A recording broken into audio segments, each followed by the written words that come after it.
Hello, everyone, and welcome back to another episode of Journalist Talk. I am your host, Bea Barros, and today I have Omar James. He's a Fox Sports One digital media screener, and he's here with me to talk a little more about himself. Hey, Omar, thank you so much for coming. Hey, thanks for having me. It's a pleasure to be here. I'm really excited. Let's get started. Yeah, so just like a warm up question that I always do is can you give us a brief biography about yourself? Yeah, sure. So I don't know how much into detail we want to get, but just a quick biography about myself. My name is obviously Omar James, 26 years of age at the time of this recording. Just celebrated my birthday, so woohoo! But from Carson, California. I went to Cal State Northridge, started in 2015, and ended up graduating right before the pandemic. And then during that time, I was just studying journalism and communications. I've always been really I've always loved journalism. I've always loved sports, and I just like creating things and being in the know. And I feel like journalism was really the best bridge for me, the best profession to take. So once I got to CSUN, I got up and running. Really just jumped right into it and tried to make it happen. I'm obviously skipping steps along the story, but yeah. So once I did that, graduated, did some internships at Fox Sports, landed a nice job, I would say, and as they say, the rest is history. And now I'm here sitting with you. Yay! So, first of all, congratulations. Didn't know it had been your birthday. So, I'm so sorry Hey, about thank that. you. It's all good. And, you said that we skipped some steps, but maybe with my questions we can fill it in the gaps. So, the Okay. first thing is, why did you want to become a journalist? Well, the main reason I wanted to become a journalist was because I was too short to play basketball. So I really wanted to play basketball like every other little kid. I wanted to be in the NBA. I wanted to be like Kobe.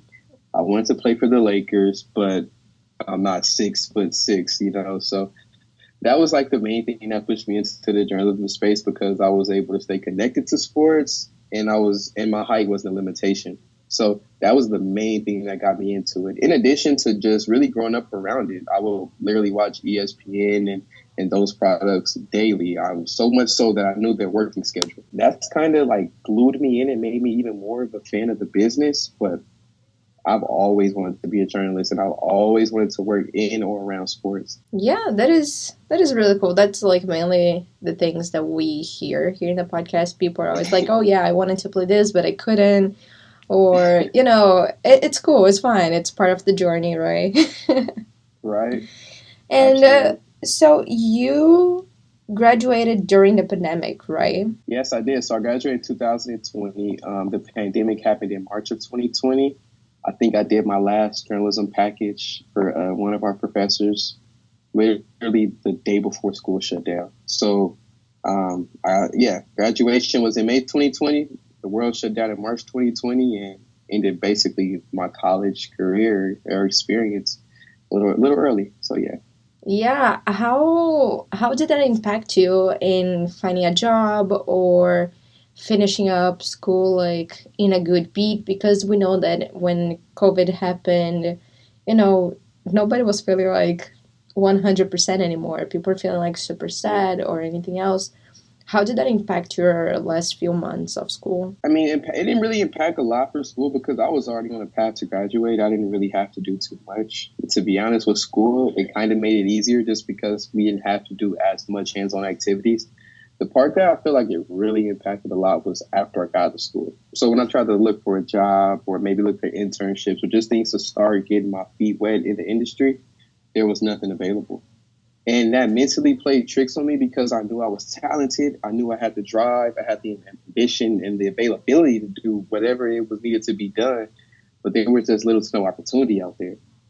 So I think that was the main thing. It wasn't more so about school. It was about just fighting the mental struggles of knowing that even though you are good enough, you're talented enough, right now it's just not the right time. And I think finding out that basically it wasn't the right time and kind of getting rejected in the process, it just made my skin tougher and made me focus and made me go even harder.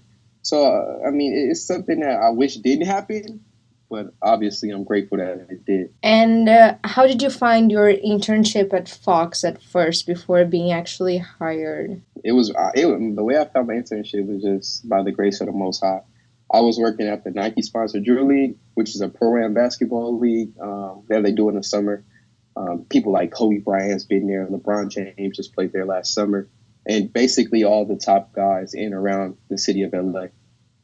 And I was, doing my thing. I was filming, videographing, and working the social media for their team as well. And I ran across a dude, Chris Broussard, who was on TV every day for Fox. And I just asked him. I was scared, but I just asked him, like, y'all got some internships for young brothers at Fox? And then he just looked at me kind of funny and was just like, all right, man, what's your email? You got a business card or something? And at the time, I didn't have no business card. I wasn't expecting that type of response. I was just like, I'm going to just say something to him, throw it at the wall, and if it stick, it stick. If it don't, hey, at least I got something to tell my mother later. But yeah, that's how I did it. Long story short, so me and him got into contact, exchanged some infos. He set me up with an interview I had at Fox Sports Radio. And this was probably happening not during the pandemic, but right before the pandemic started. So once he got me in there, I mean, like you say, the rest is history. I was able to take it from there. And then I did actually lean on him again when it came to my job a little bit. But I think that with what I was doing already and my resume, I felt like he was more so icing on the cake. But when it got to my internship, he was the cake. I feel like he made it happen. Yeah, that's really cool. And I think it's fun for you and a lot of people that get into sports that I interviewed here in the podcast. Literally every experience it has to do with sports. And that is really fun for you guys. Like you guys are doing the niche that you wanted really since Yeah. very like early in the career. Like I also saw that you work for Season Sports. So do you want to talk a little hmm more about that? Yeah. So during my college, I would say career, but during my college years, I worked at the CSUN Sports Network. So my job at the Sports Network was similar to what I was doing at the Drew League, which was capture footage, make highlights, make little packages, and then we just distribute them. So whether it's social media, whether it's through different avenues, long form avenues, we just distribute them. But my main focus was to basically learn everything that needs to be done in order to run a production. So during that time, I spent time directing, TDing, I spent time on replay, I spent time actually holding the camera, I spent time doing interviews with players, coaches, personnel, and things of that nature. And honestly, that was an amazing time. It was an amazing experience. It was something that really made me it's something that confirmed my want to be into the sports world. It was amazing. I used to love just getting up there, asking coach a question about the basketball game. He looked me in my eye, and then I look on the school news or something like that, or I'll look up the tea leaves of the sports news, and that same coach is being talked about on bigger platforms, and sometimes it's about some things he might have bagged. So just being in and around the CSUN Sports Network was an amazing experience, and it's a 10 out of 10. If anybody listening that go to CSUN, find out about it. I highly recommend. We got a new coach, by the way. I think it was the men's team, but they got a new Yeah, coach. Yeah. yeah, Yeah. that's good. That's good. Hopefully, they can start winning some more games. They'll see me back up there when they start getting right. Yeah, yeah. But that is really cool. I see that like you have a lot of videographer and social media MMJ in your resume. Which Mhm. one do you like best? Honestly, I think that the best thing to do is to make connections and lean on the experience of others sometimes. And when it came to the experience of others, a lot of my friends just, as soon as we graduated, they took off at the MMJ route. And that's cool. And that was great. They learned a lot. They all have positive reviews for it. But when I seen how their life was, I was like, you know what, that's not something that I want to do. That was okay, but I'm happy that I was able to learn from that and learn from them. And then I didn't have to, I didn't have to basically learn the hard way. So I would say more so I like doing the videography stuff with a little bit of MMJ, obviously. I don't want to be the person that has to stand out in the rain or in the snow for 6, 7 hours. I'm not that guy, but I am that guy that can take all the videos, all the footage, cut it up, chop it up, put it on the TV, put it on your phone, make a graphic for it, get it on Facebook. I'm that guy. I can do that in my sleep. But do I want to stay in the rain or do I want to stay in 110-degree weather outside in half a suit? No, sir, no, thank you. Not opposed to it, but I don't want to do it. There you go. You had your share of experience on that. Now you can focus on what you actually want.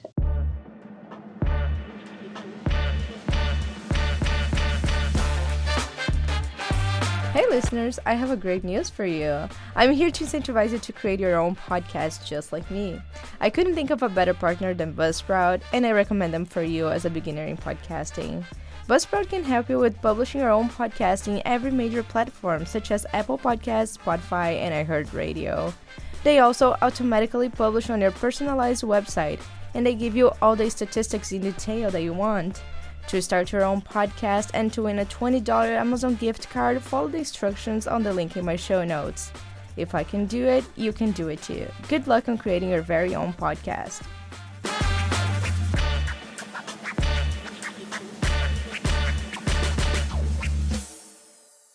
And I was wondering, which class and professor most helped you to get where you are right now?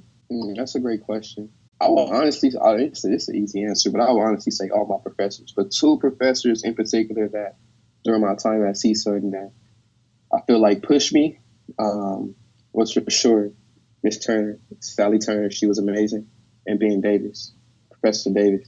So those two kind of pushed me.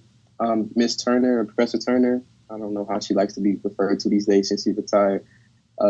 She was a sweet lady, but she always pushed me to think outside the box. Always pushed me to bring something more to the table other than what's required. So I loved her. I loved her environment that she cultivated, and I loved that she was always easy to talk to, an open book, and eager to teach, and eager to help us learn. And I like that. I want to learn everything. I'm a big learner. And then Professor Davis, he was amazing as well. He pushed you in a different type of way, more so realistic. Like, this is what we're going to be doing in the real world. Tighten up. This is how it's going to be. And honestly, coming in, going into my senior year, or my junior year, I needed that. I needed a little bit of dose of reality because when you're in college, everything is so fun, so happy, go lucky. You're in a bubble. You don't even realize that outside in the real world, it's cutthroat, dog eat dog world. And that just means that you have to be sharp. So I would say, I don't even know what class it was, but Matador News, that was the best class that we did. I would go back just for that class again.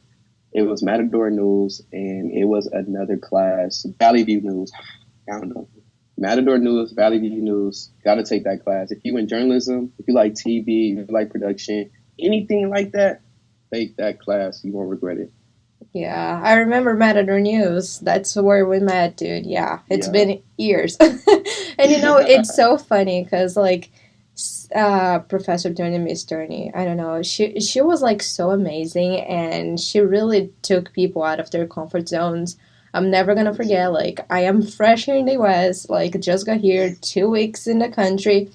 And then she's like, oh yeah, well, next week we're going to start the things. Here's the name of the anchors. And I'm like, how am I going to anchor? In the first week, I don't know how to speak English anymore. And then she's like, no, you're going to be able to do it. Don't worry. And I was like, okay.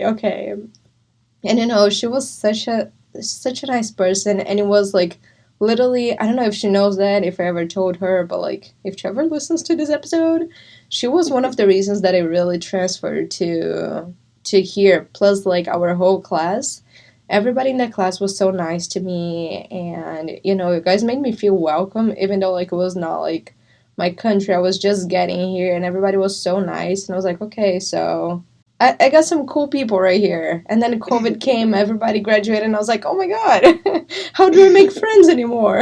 I remember that. I remember you doing that first episode up there. You was scared, but I think you did your thing.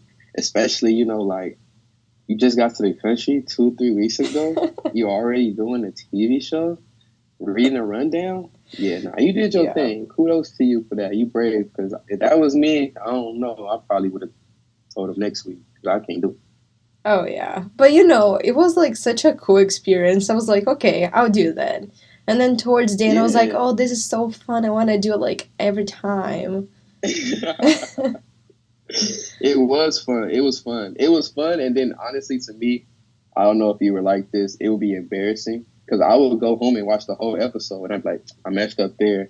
I gotta shake that more smoother. Oh, my package could use some work there. So like it was cool, but it like you could see your mistakes and see areas that you need to improve upon, and I feel like that was cool to me as well. Oh yeah, I have. Well, I use more my YouTube channel for like videos and cool stuff, like to show my family what was going on.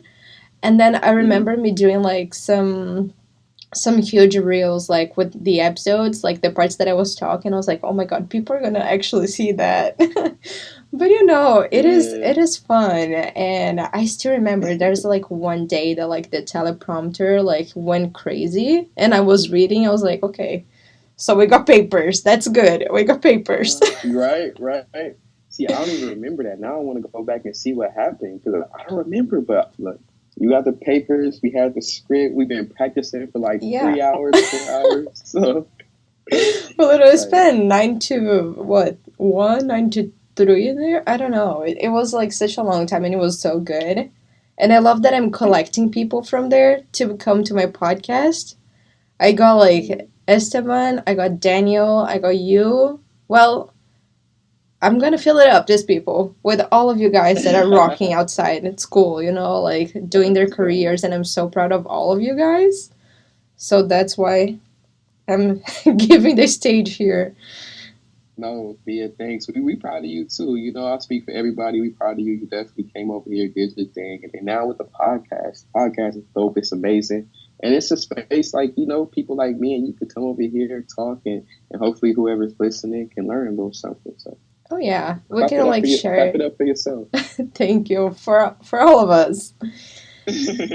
And this is like I know it's something gonna be like related to sports, but what would be your dream job in this field?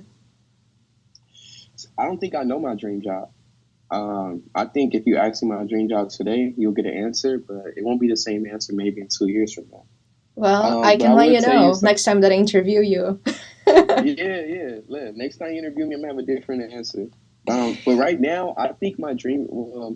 I have two different dream jobs. The first dream job is to work for the Lakers. I want to work for the Lakers in some type of capacity, whether it's being like a part of their media coverage, media team, being a Lakers reporter. I don't know, but I just want to be a part of the team. Like I love the Lakers, so if I could work for them, that'd be a dream come true. And then the second dream job of mine is to be like a digital producer. I want my own show. I want to be able to have my fingerprint on whatever show, whether it's a basketball related show, it could be a news show, it could be whatever type of show it is. I would prefer it to be sports, but I want to be someone that has basically their own show. I want to have my fingerprints on something. So those are my dream jobs. I know it's a broad thing, but that's just something that I want to do like now. So that's what I'm dreaming about. Yeah, it's completely fine. Your dreams are so valid. Like, if you want to have your own show, grab a camera, grab like a Zoom or something, and do like a podcast. Grab a camera and do like a YouTube show or whatever.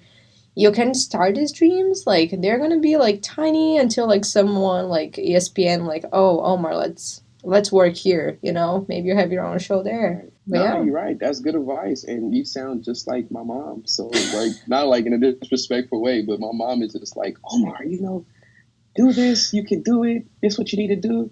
So I gotta start listening to y'all You because know y'all, what? y'all, y'all know. Mama James is right. Let's go. Create your own show. Yeah, Mama James is definitely right. Yeah, for sure. Like I want to do something with podcasting and radio and have my own show. So like here I'm having the best of both worlds. So you gotta start your Yeah, own too. absolutely. It's gonna be almost 2 years that I have this podcast. I'm so Really? excited. Yeah. I remember when you first started. It's been almost 2 years already. Yes, I know it's crazy, Nice. but it's so Man, it's nice. impressive. That's what it is. It's impressive. Good stuff. And it's been growing in like it's not crazy growing, but it's growing like so nicely for me. And I'm getting like so proud of it every time that I access like the stats and people talking, and I'm like, yes, okay, it's worth it. Like, every Friday new episodes. It's really cool. I'm really happy. Okay, so my next question for you is, there is any advice that someone like professor, family, friends, whoever told you that you keep it on the back of your mind every day while you're doing your job? No, not that I could think of, like off the top of my head. Obviously, oh, you know what? I just remembered. So one advice that my family told me since I was a little kid was hard work beats talent when talent doesn't work hard. So that saying means you if you show up and you work your butt off, you can beat out someone who's more talented than you. And if you're talented at something, you have to make sure you're working hard because the hard workers are always going to show up and they're always going to show out. Well, they're going to always show out, if you will. But basically, to me, that just means that if you are talented in the area, make sure you're working equally as hard to maintain, your sharpness, your readiness, and your elite status, if you will. And if you're not talented at something, work your butt off, and you can also reach the elite status or elite status as well. So that's something that I keep in the back of my mind because you never know. Like, I don't know. You just never know. Talent isn't always the number one thing. If you're a hard worker, you can get places. If you listener, you can get places. If you able to deal with people, personality, but still do the work, you can get places. And I believe that. And I think that's something I hold on to every day. Oh, wow. Hard work beats talent when talent doesn't work hard. Yep. Oh my Put god, that I on my love mind. this one. That's a cool saying. Love that. And then how about like now, like an advice from you to future sports journalist? What would it be? My number one advice to somebody out there right now, whether they at school, sitting on the couch, it's a network.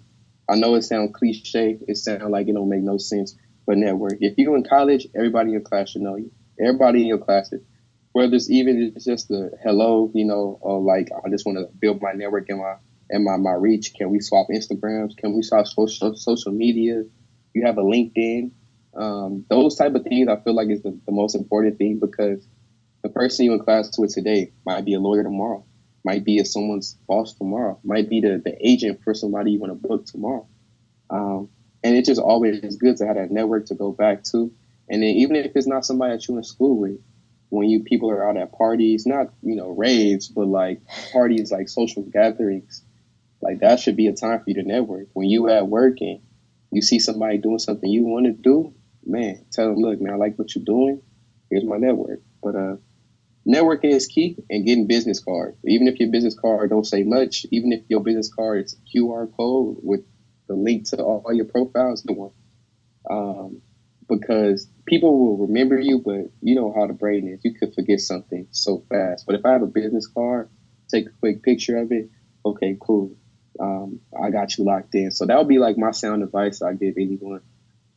If you whatever you want to do, you can definitely do it. Don't let nobody tell you can't. They told me I couldn't work in sports. They told me I can't work in LA. They told me I can't do this, I can't do that, and I'm doing it. And it's not because I'm like better than anybody else, but just because I don't take no for an answer, and I work my ass off and I don't give up. So that would be my number one thing and my number one advice to give to anybody listening. All right, love the advice. And I love that I'm gonna have to put that the episode is explicit because you said that you work your ton off. Love that. Oh yeah. Sorry, you could bleep that out, drop the sound for that or something. I'll show you if you need to. My bad, my bad, my bad. It's okay, it's okay. And well, we're getting to the end of this episode, and I was just wondering if there's anything else that you'd like to share with me, the listeners, people studying journalism, listening because they're curious, or people already in the industry.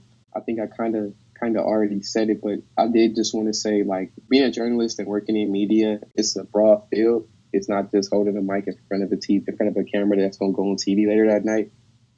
It's definitely a broad field. Don't let anybody box you in. Use your youth to learn everything. Learn a bunch of skills. If somebody is good at Photoshop, get with them. Get next to them.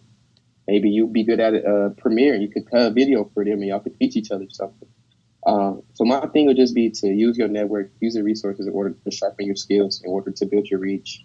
Don't take no for an answer, and always work your butt off because hard work beats talent when talent doesn't work hard. So that would be just like my little thing that I want to share with the people. That's great. That's your own unique advice and section. So Yeah. thank you so much for coming to the No, thank podcast. It was so nice having you and chatting after like 3 years. Right? Yeah, it's been too long. Too long. Yeah, so thank you so much again for coming, and for everybody listening to us, thank you for listening to the episode, and I'll see you guys on the next one.